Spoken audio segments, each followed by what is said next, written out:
आइए जानते हैं आज के कुछ प्रमुख अंतर्राष्ट्रीय खबरों को। पहले एक नजर आज की हेडलाइंस पर।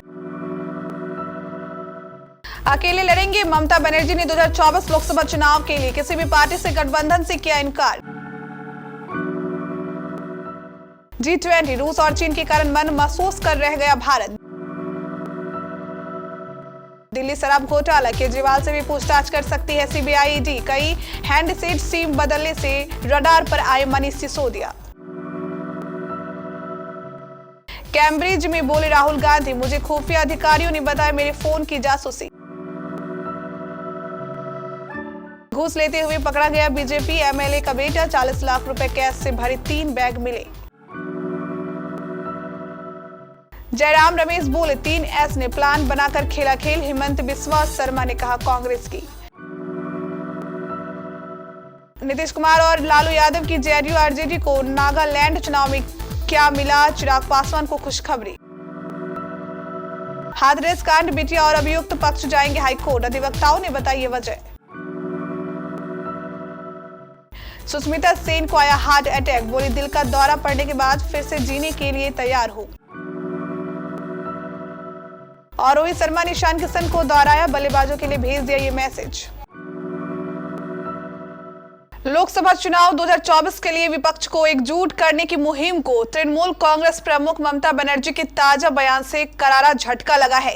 ममता ने आम चुनाव 2024 के लिए किसी गठबंधन की संभावना से इनकार करते हुए कहा है कि उनकी पार्टी ये चुनाव अकेले ही लड़ेगी।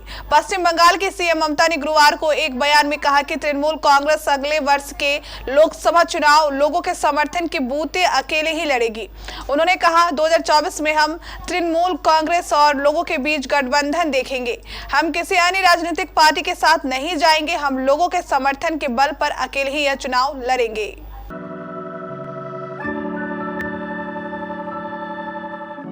गुरुवार को हुई G20 देशों के विदेश मंत्रियों की बैठक में मेजबान भारत एक बार फिर संयुक्त बयान जारी करा पाने में विफल रहा है। भारत ने बैठक से पहले पूरी कोशिश की कि रूस यूक्रेन युद्ध को लेकर सभी देशों के मतभेदों को किनारे कर G20 की बैठक के बाद एक संयुक्त बयान जारी किया जा सके, लेकिन सारी मेहनत पर पानी फिर गया।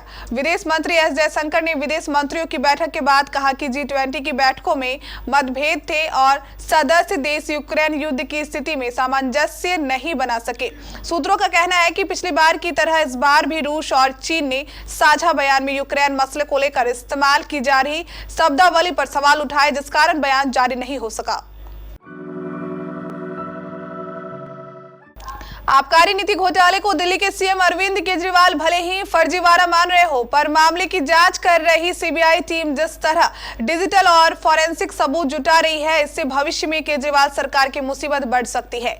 मनीष सिसोदिया से रिमांड में हुई पूछताछ के बाद अब मुख्यमंत्री अरविंद केजरीवाल को भी सीबीआई ईडी के दफ्तर बुलाया जा सकता है। ऐसी जानकारी है कि इस मामले में जांच टीम को पुख्ता सबूत मिले हैं। सीबीआई सत्येंद्र जैन से इस मामले में पहले ही तिहाड़ जेल में जाकर पूछताछ कर चुकी है। आरोप है कि आबकारी विभाग के एक ब्यूरोक्रेट ने घोटाले में पूछताछ के दौरान सीबीआई को बयान दिया है कि सिसोदिया ने उन्हें केजरीवाल के घर बुलाया था। उस दौरान वहां सत्येंद्र जैन भी थे। कांग्रेस नेता और वायनाड सांसद राहुल गांधी लंदन आ गए हैं। वहां उन्होंने कैम्ब्रिज यूनिवर्सिटी के कार्यक्रम में हिस्सा लिया। इसी कार्यक्रम में उन्होंने भारत की मोदी सरकार पर जमकर हमला बोला। राहुल गांधी ने भारत में संस्थाओं के नियंत्रण में होने की बात कही। साथ ही उन्होंने अपने फोन की जासूसी किए जाने का आरोप भी लगाया।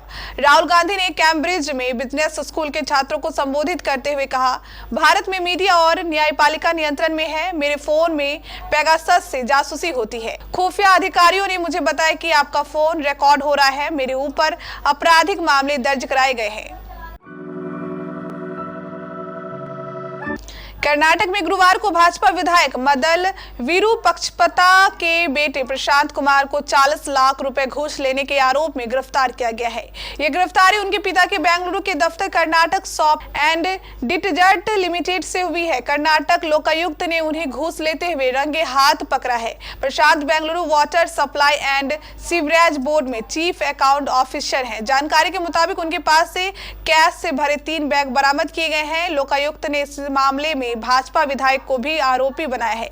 हालांकि भाजपा विधायक विरूपाक्षप्पा ने किसी भी टेंडर में शामिल होने से इनकार किया है।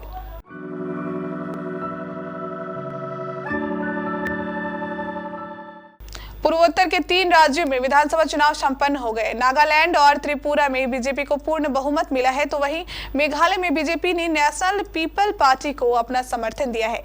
दूसरी ओर कांग्रेस को तीनों ही राज्यों में खराब परिणाम हासिल हुए हैं। हालांकि चुनाव परिणामों पर जब जयराम रमेश ने ट्वीट किया तो इस पर असम के मुख्यमंत्री हेमंत बिस्वा शर्मा ने तंज कसा। जयराम रमेश ने उपचुनाव और विधानसभा चुनाव में पार्टी को मिली सीटों को लेकर ट्वीट किया। उन्होंने लिखा, आज के विधानसभा चुनाव परिणाम आईएनसी ने 33 साल बाद महाराष्ट्र में कस्बा पेठ जीता। पश्चिम बंगाल की सागर डिगी सीट पर कांग्रेस ने 51 साल बाद जीत दर्ज की है। त्रिपुरा में कांग्रेस 0 से 5 सीटों पर पहुंच गई है।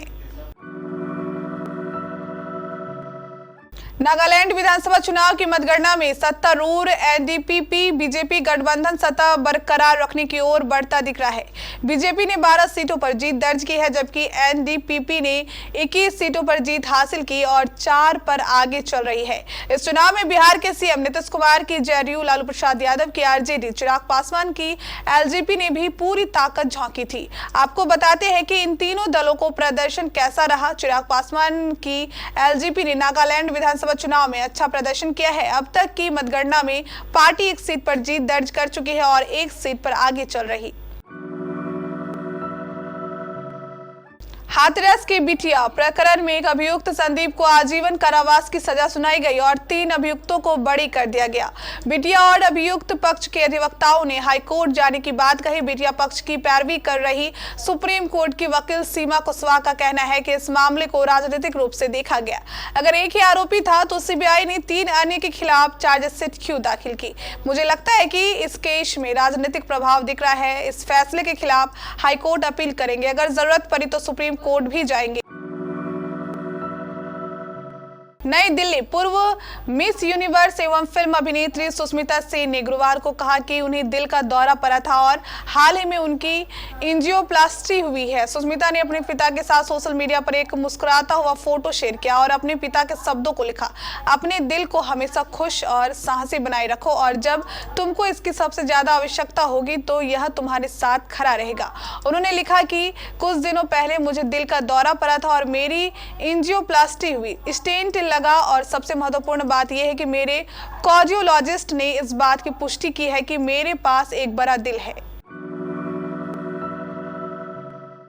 भारत ऑस्ट्रेलिया के बीच इंदौर के मैदान में खेले जा रहे तीसरा टेस्ट मुकाबला रोमांचक मोड़ पर पहुंच गया है। दूसरे दिन के तीसरे सेशन में टीम इंडिया के 9 विकेट 155 रन पर गिर गए। खास बात यह है कि चेतेश्वर पुजारा को छोड़कर कोई भी बल्लेबाज मैदान पर ज्यादा देर नहीं टिक पाया। ऐसे में कप्तान रोहित शर्मा बल्लेबाजों पर बिफर गए। बल्लेबाजों को डिफेंसिव खेलता देख रोहित शर्मा तुरंत हरकत में आए। उन्होंने ईशान किशन को मैसेंजर बनाकर मैदान पर भेज दिया। ये नजारा 52वें ओवर के बाद नजर आया। टीम इंडिया के 7 विकेट 144 रन पर गिर गए थे। पुजारा 52 और अक्षर पटेल 3 रन बनाकर खेल रहे थे।